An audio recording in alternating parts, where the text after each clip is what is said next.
Yo, j'espère que vous allez bien, ici Illusion, bienvenue dans cette nouvelle vidéo. Je pense que vous l'aurez vu à la DA, au costume, à la frange. Aujourd'hui on se retrouve pour un nouveau props sur la thématique de Beetlejuice.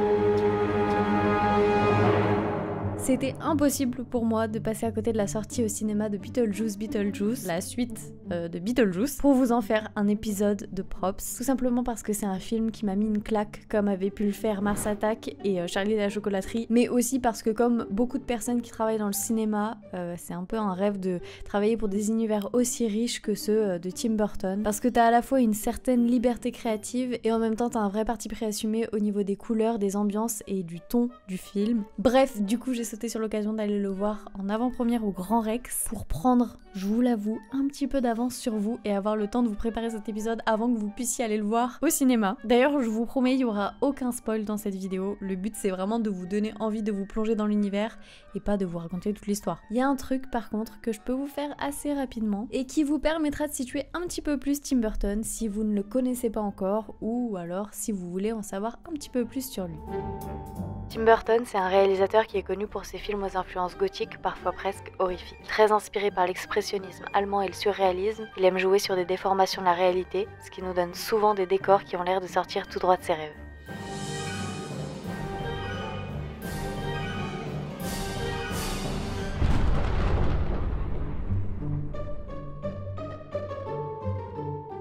Maintenant qu'on a toutes nos bases, on peut commencer notre boulot de props. D'ailleurs, je dis props à chaque fois, mais le vrai mot c'est prop. Mais en fait, je trouve ça trop bizarre de dire prop, du coup je vous dis props. J'espère que ça choque pas les anglophones parmi vous, que je le mette au pluriel tout le temps, mais juste je trouve ça trop bizarre. Du coup je préfère l'appeler props. Premier truc à savoir, c'est que c'était méga dur de trouver quel props faire. En fait, l'univers est tellement chargé en graphisme, c'est-à-dire que t'as des props vraiment toutes les 3 secondes. J'aime bien faire des objets qui sont totalement nouveaux ou alors qu'on a oublié ou qu'on ne voit pas, mais qu'on sait qu'ils existent dans l'histoire. Mais pour cet épisode, j'ai envie de vous montrer une variante d'un des accessoires qu'on peut voir, qu'on peut pousser un petit peu plus, en tout cas on peut lui donner un petit peu plus de caractère.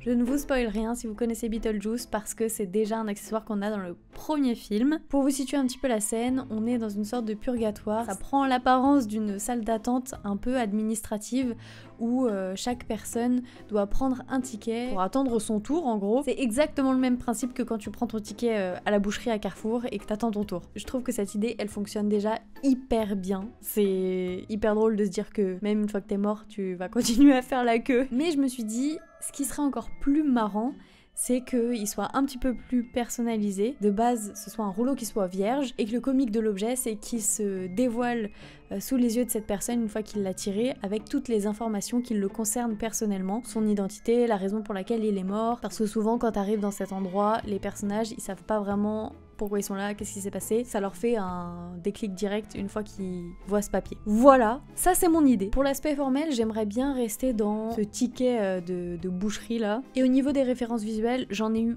plein.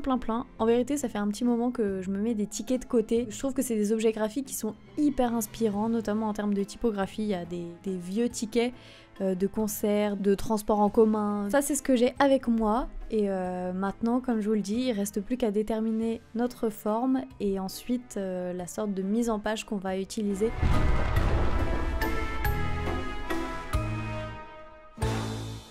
La première étape, c'est de déterminer la forme de notre ticket. J'aimerais un objet qui soit un petit peu étiré pour accentuer le comique de ticket qu'on a l'habitude de voir. Après, on va voir ce que ça va faire au niveau de la mise en page parce que si ça fonctionne pas, il faudra tester d'autres choses. Deuxième étape, on fait la mise en page et pour ça, j'ai besoin de me faire une petite to-do list. Dans ma liste, j'ai noté qu'il faut mettre le nom, le prénom, l'âge. D'ailleurs, je pense que je vais mettre tout en anglais. Je sais pas encore. On va voir, mais je pense que pour le réalisme et la crédibilité de l'accessoire, faut que ce soit en anglais. Sinon après ouais, les informations d'identité basiques, la taille, le poids, la nationalité, bref. Mais surtout aussi les informations relatives à la mort du personnage, donc la cause de sa mort, le lieu, la date, voilà. Donc je me fais plusieurs dispositions.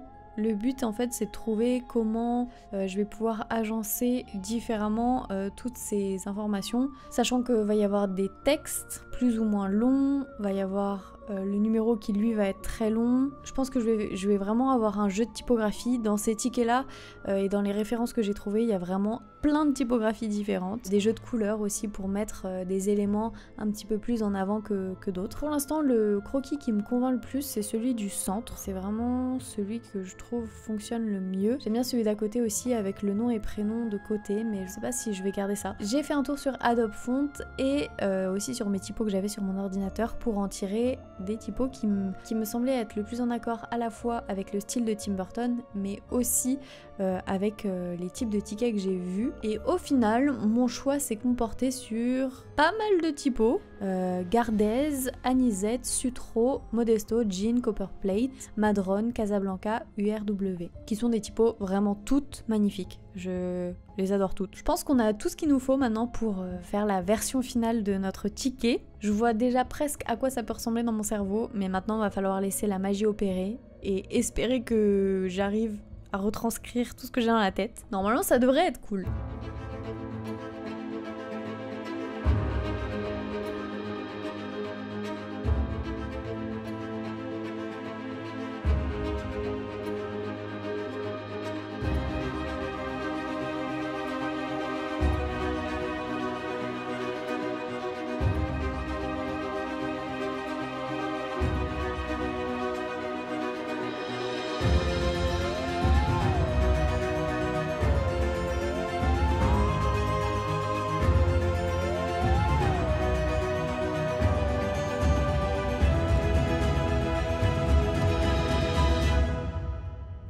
Je vous fais une petite pause dans l'accéléré. J'étais en train de chercher des morts parce que je vous avoue que j'ai pas l'esprit assez perché pour trouver des noms de morts. Je sais pas si vous connaissez les Darwin Awards. C'est un site internet qui répertorie les morts les plus stupides. C'est assez glauque, mais du coup j'ai trouvé plusieurs morts qui étaient assez drôles et je crois que j'ai fait mon choix. Sur une en particulier, c'est un monsieur qui est mort étouffé juste après s'être vanté de pouvoir avaler un hamburger entier en une seule bouchée. Voilà, donc notre personnage va être défini sur ces critères-là. Tout ça pour vous dire que je vous posterai dans la semaine un format court dans lequel je vous parlerai de comment créer des fausses identités. Je trouve ça cool de vous faire des petits formats parce que ça me permet de compléter un petit peu mes vidéos. Donc j'espère que ça vous plaît. Et pour ceux qui ne sont pas encore au courant, je vous invite à me rejoindre sur ces plateformes. Pour donner un petit peu plus de réalisme au ticket, je vais finir par ajouter un petit peu de texture et surtout retravailler tous les traits notamment que j'ai de mon visuel parce que là ils sont trop parfaits, c'est quelque chose que j'utilise très souvent. Et bien sûr je viens rajouter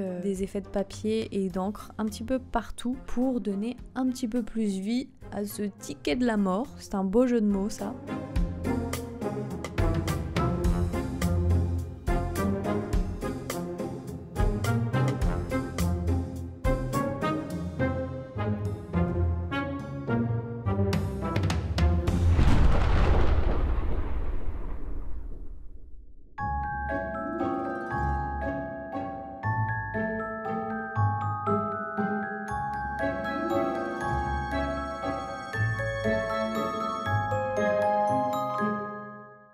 Je suis retournée dans le monde des morts pour vous faire cette conclusion. Alors on va aller vite parce que cet endroit me fait un petit peu flipper. Voilà notre résultat final. Dites-moi ce que vous en pensez. De mon côté, je suis très contente d'avoir pu me plonger dans l'univers de Tim Burton et j'espère que ça aura pu vous donner envie de regarder les films à votre tour. S'il y a des illustrateurs, illustratrices, dessinateurs, dessinatrices parmi vous, je vous lance un petit défi pour cette vidéo. L'idée c'est que dans Beetlejuice, les morts gardent l'apparence qu'ils avaient au moment précis de leur décès. Du coup, je me suis dit que ça pourrait être sympa de voir à quoi pourrait ressembler notre Robert Bolton qui s'est étouffé avec son burger. N'hésitez pas à le faire et à le poster sur Insta et je reposterai tous vos magnifiques croquis. Si jamais vous voulez aller voir le film au cinéma et que vous n'avez pas vu le premier, je vous invite quand même à le regarder, comme ça vous aurez toutes les refs. De mon côté, j'espère que cette vidéo vous aura plu. Nous, on se retrouve dimanche prochain pour une nouvelle vidéo et tous les jours de la semaine sur TikTok, Insta et en short pour des formats courts. Ciao! Bienvenue dans le monde des morts. Je suis hyper cringe. Bon, revenons dans le monde des vivants par contre parce que ça va 5 minutes mais je vois rien du tout.